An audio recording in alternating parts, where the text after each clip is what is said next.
All right. So I am Ryan Gillen, and this is Kara Ray, and this is the Buckeye State Investors Call for all people that are investing in Ohio. This channel is for you. We go over up-to-date topics on what might be occurring with your investments or your future investments. We tell you what to watch out for and what opportunities are available. This is the last call before the new year. And so we're going to dive into what to expect in 2026, what we think the outlook is, what to look out for, and then where are the opportunities that we can find. Karen and I are going to openly discuss this. And if you ever have any questions, message us because we would love to answer them. And also, if you ever have any other opinions than our own, we would love to hear them because we're not saying ours is exactly right. It's just through the data we looked at and what's happened in 2025 and where trends are going. This is the answers that we think are probably going to happen in 2026. And we're sticking by it and we're investing in ourselves the way that we're going to talk about today. So let's hop right in. And what's discussion first? What's the first thing we're going to discuss? Yeah, okay. So let's talk about what does 2026 hold? Because, a lot of people are Yeah, asking, what does this look like? Are we going to see appreciation? How much? And, yeah. really, I think it's going to be a slower trend. I think it's going to be about 1 to 2% appreciation.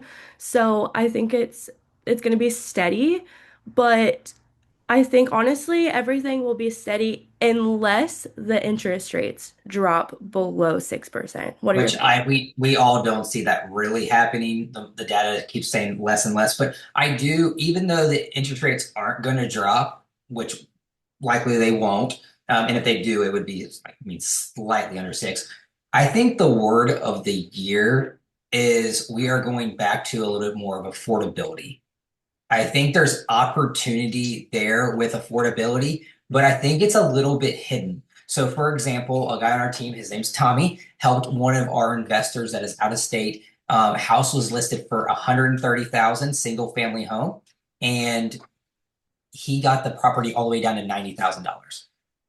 So I think the property's worth probably like 160 completely fixed up, 170, but they went in rather low and ended up getting down $40,000. So I think there's a little bit more affordability out there than people think because some people are in some situations where they need to sell. And so even though the opportunity was hidden, probably hundreds of people looked at that property, but no one really made the offer.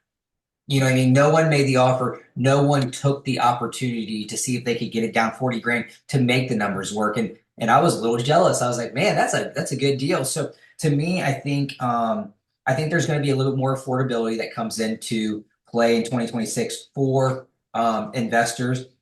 And just because like when was the last time that you heard someone get down a property 40,000 on a $130,000 place? Oh gosh, it's been a while. It's been a long time. Yeah, So it's been a long time. So that's where I think that we've got to look at where 2026 is going, and I think it's one of those things where we say, don't be afraid to make the property affordable. You hmm know, don't be afraid to make that offer that's a little bit lower to make it more affordable, make the numbers work for you. Because the homes that are sitting out there, I mean, they're sitting out there for 60, 70, 150 days vacant. People are paying on them. That if someone comes by with cash or a quick close in 30 days, like there's your opportunity. There's some more affordability right there that you can just manufacture essentially. for sure. And I definitely think that's where the opportunity is where Yep. these sellers are sitting on the market and they're frustrated and they just want to Mhm. offload it at this point too. Yeah. So I think that's going to be huge. As far as rent goes for 2026, I've already started to notice that some of my clients took advantage of Section 8, and Hmm. it seemed like those rents weren't as high as the market rent. So Hmm. I think we will continue to see that in 2026, where, before rent was, you could charge whatever you wanted. But I think in Yeah. 2026, we're going to have to be really, um, renters are picky, so we're gonna have to Yeah. really make sure that the houses show well, even for You rentals. can't have 1990 cabins and charging 2026 prices. So and yes, you're right. Everybody was charging whatever. I think now we got to say, what's the 95% number? You know, if it was $1,000 for rent, now we're saying, hey, charge, throw up 950 and get this thing rented so we don't have any vacancies and move forward. I do see there's just been slightly more turnover. There's been slightly more turnover with renters lately. But you know what's interesting is like I've seen less people have units that got trashed. Mm-hmm. Yeah. Us specifically, we probably had, 15 turnovers this year on our rentals, and really none of them were like, I mean, there was quite a few times where we had to go in and just like do a deep clean and clean the carpets, and we were kind of good to go. So it was really interesting. It seemed like we got taken advantage of a little bit less this past year. Yeah, and the people that are in right now, they want to stay. Like my tenants Yeah. were like, "We'll live here forever." I'm Yeah. like, "Oh, perfect," because they don't want to look for other Yeah. places too. So, Yeah. And yeah. it's interesting because like maybe there's some like as money gets a little bit tighter, people are a little bit more worried about their deposits and all that kind of stuff. So they're taking care of the places a little more and they're leaving it in like a broom swept condition. So like when money was a little bit cheaper and everybody had it and COVID dollars were getting handed out like crazy, people were saying, screw it. Like, let's beat the hell out of this place and move on. They keep my deposit, whatever. I have other money. So maybe there's some something behind that. But yeah, so I see with 2026, I do see that you're going to have to be a little bit more competitive getting people into these properties, and you're going to have to put out a better product. It can't just be lipstick on a pig, and people say, "Yep, this is what I want." We've already seen that in like the late 2025 and getting properties rented. You have to be rather competitive and give incentives and all that kind of stuff. So I see that trend continuing to happen. Yeah, absolutely.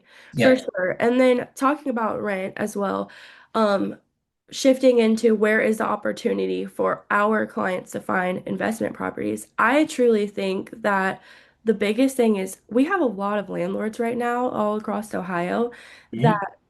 they're not increasing their rents. They're keeping it the low. Like I've seen like $500 for a two-bedroom and it's just crazy.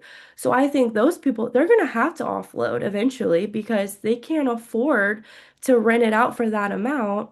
Mhm. Like Yeah. are they having any cash flow at this point when the taxes get Yeah. reassessed?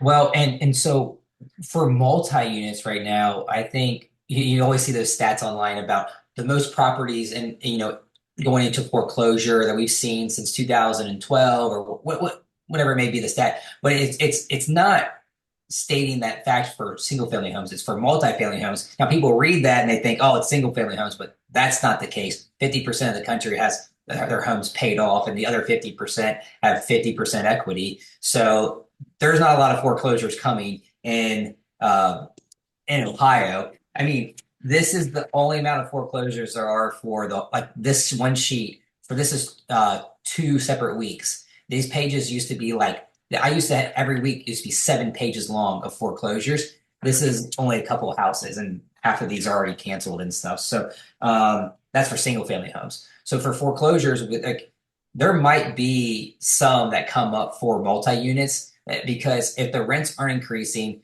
the values aren't increasing, people can't really refinance right now. And if they're having a little bit of trouble to rent these out because they haven't put the time into it, there could be some opportunity there. And we can talk about that here a little bit later on things to watch out for. But there could be some opportunity there with multi units in 2026 and, you know, giving people an out essentially. Hey, here's the property, we'll take it over from you, and giving them an out because I don't think they're going to have the ability to refinance because the interest rates are so much higher than when they bought it 4 or 5 years ago. Agreed, 100%. And we're seeing a lot of auctions right now too. Yeah, So a lot of opportunity there because, a lot of yeah, people skip out on auctions, I feel like. I feel yeah, like they don't want to take the time. So if you're a serious buyer and would consider doing an auction, I would say absolutely go for it. yeah. And so opportunities for 2026, here's the couple things that I have that I'm looking at. multi-units that have been mismanaged. So mismanaged multi-units, either it's coming from financing, from taking care of the property, from property management. One of those three, if they've been mismanaged, like I think it's a good time to come in, offer a low price because you don't have a lot of people that you're going up against, and figure out how you can make those numbers work. And just get the property in nice condition, get it managed correctly, get the vacancies down. I think mismanaged multi-units will see what we'll see an opportunity there. I think the ability to go in and offer a lower it is definitely there. So I'll probably try to pick up some small multi-units under probably eight or under going into just in 2026. I'll probably try to pick. The goal is to pick up a couple. Um, Single family homes. I think single family homes that are on the smaller side that have three beds, have a bath and a half, or have two full baths. The lower the price point, the better. So I think anything that is it's like a single family home that's smaller, brick ranches, all that kind of stuff. I just think those are just the way to go right now. And the ability to get them for a little bit lower price than we've seen. And the renovations are pretty easy on them. So, between like all the fix and flip loans that are coming out right now, I think small single family homes, the barrier of entry is really low with these fix and flip loans. And how little you have to put down. So I think there's opportunity there. And we're definitely going to pick up as many single families as possible this year. I mean, I've had times where I was trying to pick up multi-units, and I think this next year is probably going to be more towards single families for me. Then what we recently did, I purchased two, a partner and I, and then one of my clients from New York purchased a new construction. So what's really interesting at the end of the year, new construction is always a huge opportunity because they are unloading for their books. They just want to look good for their shareholders and say, hey, listen, like we don't have a bunch of overhead. We're selling our properties. Here it is. And so you're able to really take advantage of that and just hammer these new construction companies. But you're doing them a favor too by getting them off the books. But one thing is usually the taxes aren't assessed for a year, so you've got a year without taxes, and but you have no capital expenditures kind of put to aside for a long time. Your maintenance and repairs are so low. I mean, a lot of them have warranties on them for a couple years. So we purchased these properties in areas where we see some new developments going in, like Amazon is expanding. They just announced that they're doing an $86 million. They bought like $86 million worth of land and developing and stuff. So they used to be a shipping center there in Wilmington and Ohio, but now they're doing a full like service center. I think it's like where they like a full warehouse where everything's stored and stuff. So because it runs right up and down 71. So we went ahead and purchased three properties there to hopefully that starts, seeing some like kind of population growth. But the new construction, you got new roof, new mechanicals, everything's just new in the property. So we shouldn't have any kind of maintenance and repairs that we're worrying about. But we were able to get them for 80% of what the public was purchasing because we purchased three of them. Closed it kind of fast by the end of the year. That was the deal. So I think there's opportunity all around us. And I never would say new construction was an opportunity 3 years ago because they were offering the prices were insane. Well, now most places you can get a new construction like DR Horton Home, which is the biggest builder in the country, for pretty cheap. Like you can get one for pretty cheap with a ton of incentives. So um, yeah, we're happy with our purchase. So we'll probably look into a little bit more of the new construction, buying the cheapest home, on the lots essentially. So that's where I see opportunity and where I'm looking for in 2026. Yeah, that's perfect because it's all about being creative too, you know. And I think really if you don't go the new build route and you want to go the single family route, it's value add homes or where it's going to be at, in 2026. It's not looking for, rent ready, it's value add. Where Yeah. can I add value? Where can I, put a couple of dollars and rent it out for top? Yeah, and it's the same with like single family homes that have tenants in there already. One, you have low vacancy and you know the property is working because they're living in it right now. So to me, that's always a great opportunity to go in there and get money turning fast, but also finding another mismanaged property with a tenant in there. And you can tell by how mismanaged it is when they send over the numbers and they don't have anything squared away and they don't have lease agreements in place. And you usually can get those for a little bit lower because they just want to get out from under it. So that's always nice. I think like we can go down shift into what to watch out for in 2026, which I think what to watch out for is probably more important than what opportunity is out there. I think if you know you don't buy real estate, you buy real estate and wait. You don't wait to buy real estate. And the reason why I say that is if you buy real estate and you hold it for a while, you manage it well, it's eventually going to work out for you.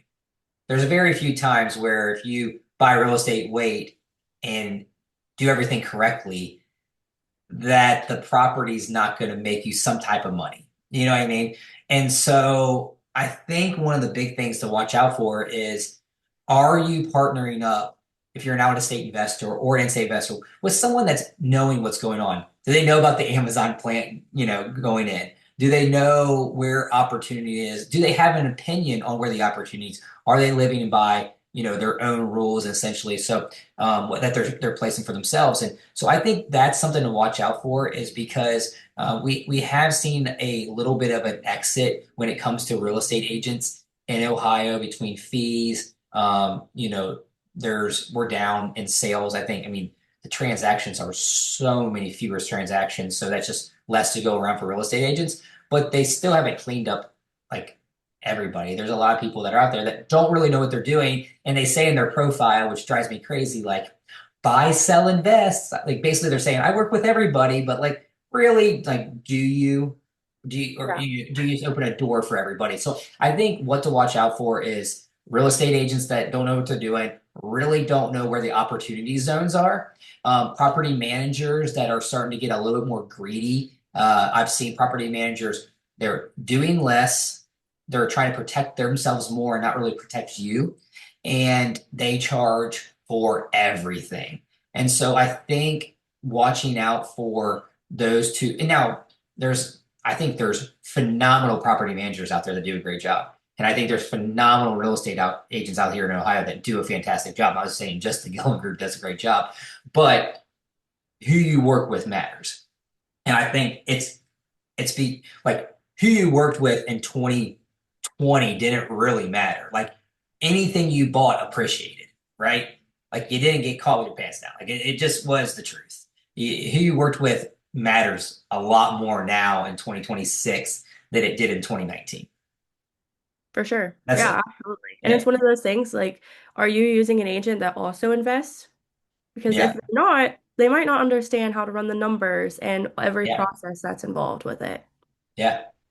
So, something to definitely keep in mind because that's the thing. Like, they need to know what the numbers are because in 2026, we can't have thin margins because that's not going to work, especially if you flip a house. I mean, if Yeah. it sits on the market for any length of time, I mean, where are you going to make any money off of it if you already planned on a Yeah. thin margin? Yeah. And giving like the appropriate ARVs, giving realistic ARVs. Like we're going through stuff right now. Like, I just write on the back of this paper here, but like I thought this one property is probably realistically worth 170. I put the ARV as 160 for my client. $10,000 extra cushion. We thought the renovation was going to be 30, so I put 35. So that's $15,000 gap. Now, if everything goes right, we do sell it for 170 and we only do 30K renovation. They make an extra 15 grand instead of 30K. So it's $45,000 net profit. But we are on the safe side of things right now. When you were flipping houses in 2021, 2022, if it took you 6 months to flip the house, your home appreciated like 10%. Like you made an extra 15,000 because your ass was slow getting it done, right? And so now we're not seeing that. We're like seeing barely any appreciation, maybe a percent or two, one way or the other. So you got to be a little bit more cautious on your ARV, on your numbers, beforehand, if the numbers were close, you just let it rip and you bought it because everything was going up. And I was cracked up people that like flipped homes and they were like, yeah, I did great. I made 15,000. Like the only reason you made 15,000 because the house went up during the time that you flipped it. Like you owned it for 6 months. If if there was no appreciation, you would have lost $5,000. And they acted like they were heroes, and now they're the ones getting smoked right now and stuff, and they're or not in the game. So I think that's something to watch out for is correct ARVs, correct, what the market's doing, where the opportunities are, and really kind of have someone that's going to stand by those numbers. Yeah. And I Yeah. cannot stress this enough. Partner up with a great insurance agent too, because we are seeing insurance premiums increase like crazy and they're really cracking down on things. So even if you have a property that you might be interested in, and if you have a great insurance partner, I would just send it to them and say like, "Hey, what would this cost?" Because that could kill your numbers. It could. Well, for me personally, that's a great point to say. Me personally, I just switched insurance companies and he went through all my properties. I have the same amount of coverage, if not more, and I saved $21,000 for the year. $21,000. That's a lot of money. And then my dad went to the same person and he saved 17,000. So I'm getting a really good Christmas gift this year because I saved him 17 grand. My mom doesn't think that I'm getting a better gift, but I gave my dad the little elbow. But I mean, almost 40,000 between the two of us. So like, look, get your deck pages, and if you need an insurance person, we'll probably have the guy who helped me, Sam. We'll probably have him on in like a month because I think in 2 weeks or after the new year, we're having Jackie on for property management, and we'll have Sam on for insurance because it'll be a really good time to look to lock people down. But you're 100% right. I mean, how to make your numbers better? Like, there's one way right there is checking out to see if you're and because like how many claims do you really make? It's like we need to get these numbers down as much as possible. So For sure. yeah. Last thing that I want to talk about what to watch out for. I think even though I was talking about multi-units being a little bit of an opportunity, as long as you buy them correctly, I'm seeing multi-units not move. They're not moving very fast when we're listing them right now. The numbers aren't working very well for what people are wanting. I just think you need to be careful when it comes to like what multi-units you're purchasing. I think renters are starting to move towards wanting single family homes a little bit more right now than the multi-units because there's been so many slumlords that have just not taken care of multi-units. I think they've started to get a bad rap a little bit that they're not really just taking care of very well. Now the good ones get rented out like crazy. I mean, we have a couple 8 units that like never have a vacancy. So, but my point on that is if there's a lot of properties that are going into forbearance, like they're going to go into foreclosure, um, they've been saying this for like a year. Like we're kind of been waiting for these properties to go into foreclosure, and that really hasn't happened. So I'm just being careful because I don't want to pay market value for a multi-unit, and then all of a sudden, like kind of the market crashes on that. As long as you buy it right and the numbers work, that's totally fine. I just think we need to be cautious when it comes to multi-units in 2026. And if you do get one on contract, do every inspection possible, really pick it apart, make sure the lease agreements are what you want, the numbers are what you want. But I would just be slightly more cautious with going into the multi-unit world and not go into the fact of like, I'm going to buy this, get the numbers up, and then refi it because that just really hasn't been a thing of late. So I'm not saying don't buy multi-units. I'm just saying let's buy them. Let's buy them right and make sure the numbers really, really work. For sure. Absolutely. So we do this every other Wednesday at 8:30. Then the call goes on YouTube. We break it up a little bit. It goes on Instagram. You're more than welcome to reach out to us at any time if you have any questions whatsoever. We are going to skip in 2 weeks because it's the 31st, and we just have a lot of other things going on, I'm guessing, with family and whatnot. So we'll be skipping that week. Then we'll be coming back the following week with Jackie Harshman, who is a property manager and real estate agent. She's been doing it for over a decade. And so she's going to bring to you kind of what to watch out for in the Ohio area. And then we'll have Sam with insurance coming in the following weeks. But yeah, we do this every other Wednesday. You're more welcome to join us live. But you can also catch us on YouTube, like, and watch us, listen to us on your drive or watch us at home or whatever you may be. But don't hesitate to reach out to us. We service people in Columbus, Cincinnati, and Dayton, Ohio. And if you need a realtor for one of those other places, let me know because we have connections all throughout the state. But for Kara Ray and Ryan Gillen, thank you guys so much for watching this one. Thank you. Bye.